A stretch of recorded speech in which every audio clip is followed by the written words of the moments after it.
প্ৰথম কথা মোৰ নাম লৈ জুবিন দাই গান গাইছিল আৰু জুবিন দাই মতাৰ বাবেহে মই আবেগিক হৈ পৰিছিল আৰু ইমান বেয়াকৈ আবেগিক হৈ পৰিছিল যে মই যে কি আৰক্ষী হাস পোছাক যে পিন্ধি আছো সেই কথা মই অকনমানো মানে একদম মনত নাহিলে মোৰ আৰু গৈ পালে তেওঁক মই হাবতি ধৰিছিল আৰু কৃষ্ণ বুলি কৈ সেৱা কৰিছিল মানে ভৰি দুখন চুই সেৱা কৰিছিল আৰু মোৰ ভুল হ'ল হেতু সময়ত মই ডিউটিত আছিলো আৰু মই সেই ডিউটিত আছো যে মই সেই কথা কৰ একেবাৰে পাহৰি গলো কাৰণ মই আবেগিক হৈ পৰিলো যে আবেগিক হৈ পৰাৰ কাৰণে মই গোটেইখিনি কথা পাহৰি গলো আৰু মই নিজৰ ভুল স্বীকাৰ কৰিছো অস্বীকাৰ কৰা নাই স্বীকাৰ কৰিছো যে মোৰ ভুল হৈছে প্ৰথম কথা হ'ল কোনে এইবোৰ কথা কৈছিল সোশ্যাল মিডিয়াত গোটেইখিনি চৰ্চা হৈ আছে আৰু মই বিশেষকৈ ক'বলগীয়া একো নাই কিন্তু মোৰ মতে মোৰ দিমাগটোৱে মোৰ যিমানখিনি নলেজ আছে হিমানখিনি ক'বলৈ বিচাৰিছো যে যেতিয়া তেওঁ মঞ্চটো কাখত ৰৈ আছিল এই আৰক্ষী মহিলা গৰাকী যেতিয়া তেওঁৰ ভাল লগা গানবোৰ গাই আছিল সকলোৰে ভাল লাগে সকলোৱে ভাল পায় জুবিনক নহয় জানো ময়ো ভাল পাওঁ আপুনিয়ে ভাল পায় যিমানখিনি এতিয়া চাইছে ভিডিঅ'টো সকলোৱে ভাল পায় যেহেতু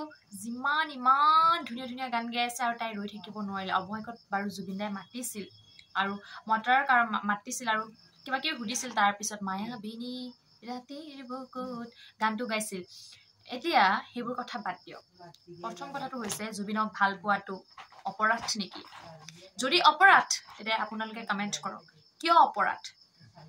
এজনী অনুৰাগী বা এজন অনুৰাগীয়ে জুবিনক ভাল পোৱাটো অপৰাধ হ'ব পাৰে নেকি প্ৰথম কথা আৰু তেওঁ কি ইমান বেয়া অপৰাধ কৰিলে তাৰ যিটোৰ বাবে তেওঁ ইমান আজি শাস্তি ভোগ কৰিব লগা হৈছে বা তেওঁ কান্দি আছে তেওঁ হসাকৈ চাকৰি যাব নেকি তেওঁ হসাকৈ চাকৰিৰ পৰা বহিষ্কাৰ কৰি দিব নেকি যদি তেওঁ বহিষ্কাৰ কৰে তেওঁ কি কৰি জীৱন নিৰ্বাহ কৰিব মোৰ প্ৰশ্ন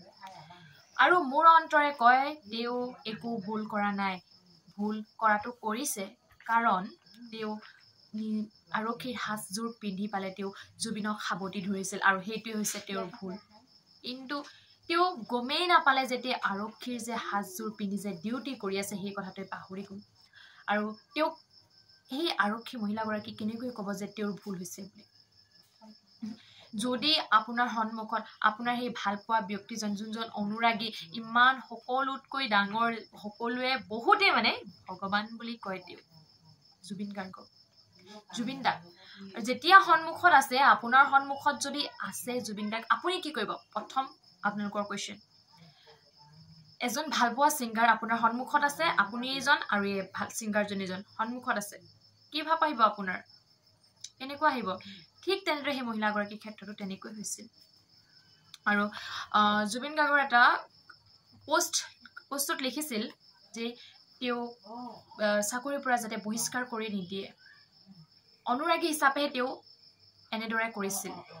হয়নে নহয় ময়ো ক'বলৈ বিচাৰো অনুৰাগী হিচাপে কৈছিল আৰু এইটো কথা ক'ব লাগিব যে হাস পোছাকযোৰ পিন্ধি এনেকৈ কৰিব নালাগিছিল কিন্তু কি হয় জানেনে মানুহ মাত্ৰেই ভুল বুজি পাইছেনে সেইকাৰণে এবাৰলৈ এতিয়া মাফ কৰি দিয়ক নেক্সট টাইম যাতে আৰু তেনেকুৱা হ'ব নালাগে নে কি কয় যদি কিবা বেয়া কৈছো আপোনালোকে কমেন্ট কৰি ক'ব পাৰে আৰু যদি মোৰ কথাটো যুক্তিগত বুলি ভাবে আপোনালোকে কমেন্ট কৰিবলৈ নাপাহৰিব আজিলৈ বাই নেক্সট ভিডিঅ'ত আকৌ লগ পাম যাতে তেওঁক যাতে ট্ৰল কৰি থাকিব নালাগে মহিলাগৰাকীক ট্ৰল কৰিব নালাগে এতিয়াতো আমাৰ কিবা এটা হ'লে পটাপট একদম ট্ৰল হৈ যায় ন এইটো যাতে কৰিব নালাগে তাই কান্দিছে মহিলা আৰক্ষীগৰাকী কান্দিছে মোৰ কিন্তু বহুত বেয়া লাগিছে এতিয়া কি ক'ম সেইকাৰণে জুবিনেও পোষ্ট লিখি ধুনীয়াকৈ কৈছে কিমান ভাল পোৱাৰ পিছত তেওঁ এনেকৈ কৰিব লগা হৈছে সকলোৱে ভিডিঅ'টো চাইছে আৰু মোৰ ক'বলৈ মানে ভাষা নাই হয়নে নহয় কওক আৰু আজিলৈ বাই নমস্কাৰ নেক্সট ভিডিঅ'ত আকৌ লগ